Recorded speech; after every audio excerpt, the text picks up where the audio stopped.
In this video, I'm going to talk about how it's okay to mention the word magic or use that in using the law of attraction.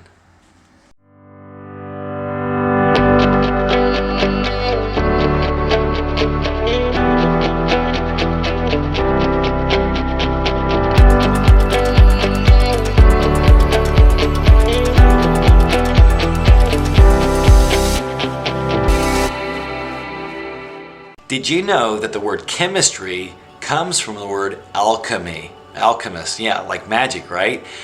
Well, the reason why is when you think about it, the original scientists on the planet were the wizards and the witches.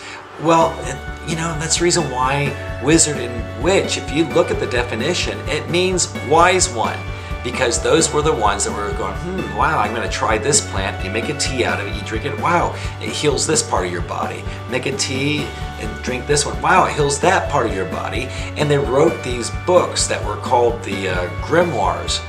Well, you know what that word means? It means grammar.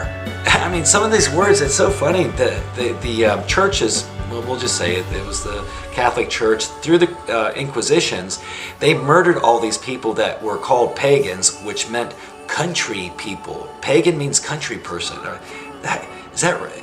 If people in the country were a race, that would be racism, right? So even the word heathen, a heath is an unplowed land, but it refers to a farmer person again. And so when they say, oh, that's a heathen, they're literally making fun of people that lived in the country, less educated. Because when you live in a city, you go to any city that has a college, you go there when you have multiple backgrounds, people with different ideas, they come together, then we all learn from each other and we learn more and more.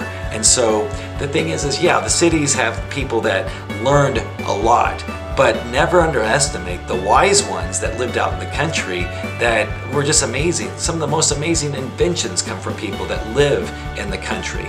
So just want to share a few of these terminologies with you, because in reality, you may be a wise one. You're a whiz, so don't be afraid of those things, because law of attraction, you'll hear people say, well, that teach law of attraction, you'll hear people say, well, it's not magic. But in a sense, it really is, because it's not chemistry, it's alchemy. In a sense, it's all the same thing. So let go of all those terminology. Don't make fun of other people for using specific terminology, because all terms mean the same thing. It's not what we say, it's what we mean when we say it. So, and when you think about it, wizards and witches of the past were all using law of attraction. The only thing is that when they were casting spells, they wrote down a certain technique that they were using, and they said, well, this worked for me, so I'm going to have to do the same thing, which is very superstitious. Even like when we're watching a football, basketball game, and we're like, I have to sit in this chair over here, So we get to thinking that maybe that place or maybe the ritual is what brings about the magic spell. But in reality, every thought out of your mind, every word out of your mouth is a spell. When you sit there and say that my children are so stupid, you're actually casting a law of attraction spell on your children to be stupid. So you don't want to do that. Every thought out of your mind, when you think, oh, that marriage will never last, well, guess what you're doing? You're using the law of attraction. But if you were doing this 1,000 years ago, 2,000 years ago, we would just say it was magic. And so yes, we have to be very careful about what we think and say, and we can reprogram ourselves so that way we don't use this in the wrong way. But you don't have to use spells. Or now granted, if you sit there and say that this liquid's going to make me healthy, well, you're using law of attraction. And then in science, basically what's happening is you're communicating with those small particles, the quarks that can disappear, reappear anywhere in the universe. It's what atoms are made of.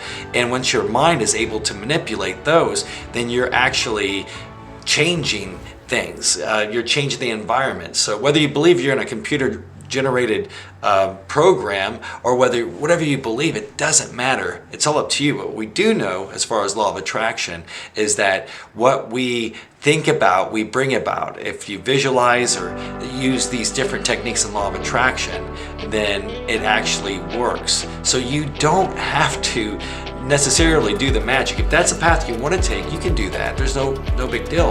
A lot of people use magic to get them through to where they believe. And once they believe, they can get rid of that. But there's a lot of dark stuff in some of the magic that's out there, so I don't suggest that whatsoever. But don't be afraid of it. But it's all magic. A lot of people say, well, it's not magic. You know, even Vodum Zealand says, which I love him, but he says, oh, it's not magic. But this is just my opinion. But the way I see it, and when we look at the past, we look at the magicians, the wizards, the witches, the wizardess, that's what they used. They just wrote down their technique that they used. And it's like I always teach in my students in Law of Attraction is that you can use whatever technique you want, because eventually, as long as you know principles, then you can develop your own techniques that work within your mind, your thinking, because all of us grow up in certain different circumstances, and then when we deprogram ourselves or do shadow work, we have to literally come up with our own techniques that work with us. So I hope this has been helpful. If this is encouraging, click like. If you know someone that could use this information, share it with a friend. And if you haven't followed me, follow me. I'll see you in my next video.